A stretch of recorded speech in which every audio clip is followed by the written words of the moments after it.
मुझे लगता है कि सोनिया गांधी के पुत्र ये बोल रहे हैं, ये अपने आप में बड़ी बात है। बुत हमको कहे काफिर, अल्लाह की मर्जी है। मैं बात इसलिए कह रहा हूँ, भारतीय जनता पार्टी या एनसीपी जो उनके साथ है पहले, नहीं एनसीपी जिन्होंने मुद्दा उठाया था सोनिया गांधी विदेशी मूल का, मैं वहां तक जा रहा हूँ। तो जो बाहरी मतलब जिस विदेशी मूल के मुद्दे पर, बाहरी के मुद्दे पर कांग्रेस हमेशा कटघरे पे खड़ी रही, वो कश्मीर में जाकर भारतवासियों के लिए बाहरी की बात कर रहे हैं। दरअसल ये जो जाति तोड़ने वाली पार्टी से जाति विभाजक पार्टी जो बन रही है कांग्रेस, उसका ये नया नमूना है। ये कहां से सीख कर आए हैं? लगता है कि अमेरिका में ट्रेनिंग कुछ ज्यादा ही तगड़ी हो गई इस बार। गंभीर है मसला ये आपने अच्छा याद दिलाया। बिल्कुल, हम लोग उस तरह से देख रहे थे कि भारत के एक हिस्से को, जिसको बार बार कोशिश की गई कि वो थोड़ा अलग सा दिखे। अलग सा क्यों दिखे भाई?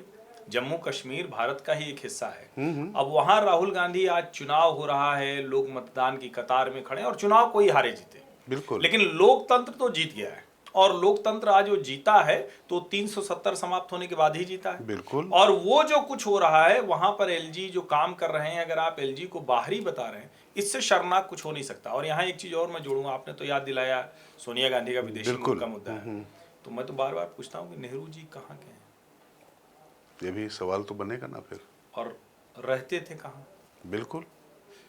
कश्मीरी पंडित जिनको घाटी से मार कर उनके साथ दुनिया भर के अत्याचार करके उनको भगा दिया गया, इलाहाबाद में जाकर उन्होंने घर बनाया मोतीलाल नेहरू ने, जो आनंद भवन और स्वराज भवन है।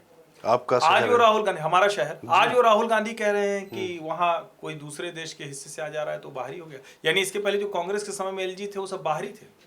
यही तो दरअसल हर्षवर्धन दिक्कत ये हो रही है कि राहुल गांधी, उनको लग रहा है कि चुनाव इससे जीत जाएंगे क्या।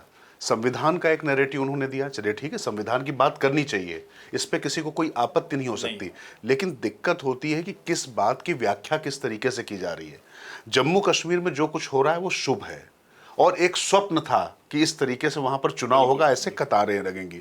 आपको और हमको लगता था कि इस तरीके से वहां पर लोकतंत्र का बिगुल बजेगा, ऐसा लगता था कि इतनी लंबी लंबी लाइनें लगेंगी, और आप वहां पर जाकर एक ऐसी बहस छेड़ रहे हैं, और वो भी जिस पार्टी के साथ में आप गए हैं।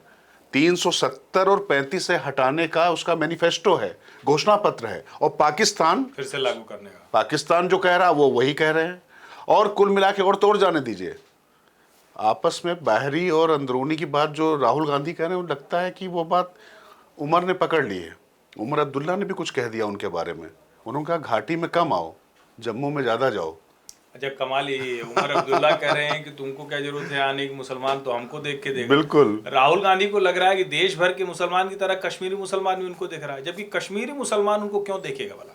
अगर उसे देखना होगा तो उमर अब्दुल्ला है, महबूबा मुफ्ती, और अब तो रशीद इंजीनियर भी हैं। हाँ, रशीद इंजीनियर भी हो। रशीद इंजीनियर ने वहाँ पे कुल मिला के अरविंद केजरीवाल नुमा जो वो जमानत लेकर गए हैं चुनाव प्रचार के लिए, नया प्रेसिडेंस खड़ा किया है दिल्ली वालों ने। मतलब दिल्ली दिलवाली जो है उसने बिल्कुल जम्मू कश्मीर के लिए भी एक नया प्रेसिडेंस खड़ा किया। प्रेरित रशीद इंजीनियर, अरविंद जी से प्रेरित रशीद इंजीनियर, वो मतलब इंजीनियर ही हैं दोनों। अच्छा इंजीनियर है। अच्छा देखिए, आप तो आज कमाल कर रहे हैं, इंजीनियर ही हैं दोनों। लेकिन ये गंभीर मसला है। राहुल गांधी वहां खड़े होकर जब कहते हैं कि बाहरी लोग सरकार चला रहे हैं, हम आपके लिए करेंगे, तो मुझे लगता है राजकिशोर कि इसमें बहुत गंभीर तरह से देश को बांटकर सत्ता लेने की एक कोशिश है।